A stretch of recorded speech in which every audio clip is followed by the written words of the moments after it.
السلام علیکم، میں رومانہ شاہد گزشتہ 12 سال سے شعبہ تعلیم سے وابستہ اور RCC کی اردو ٹرانسلیٹر، جہاں آپ کے ساتھ نسخہ ہائے وفا سے فیض صاحب کا ایک کلام شیئر کرنا چاہوں گی۔ ہم لوگ دل کے ایواں میں لیے گل شدہ شموں کی قطار،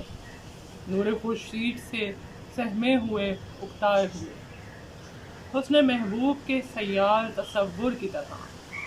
اپنی تاریکی کو کھینچے ہوئے لپٹائے ہوئے، غایت سود و ضیاء صورت آغاز و معال، وہی بے سود تجسس وہی بیکار سوال، مزمحل سات امروز کی بے رنگی سے، یاد ماضی سے غمی دہشت فردا سے نڈھال، تشنہ افکار جو تسکین نہیں پاتے ہیں، سوختہ اشک جو آنکھوں میں نہیں آتے ہیں، ایک کڑا درد کہ جو گیت میں ڈھلتا ہی نہیں،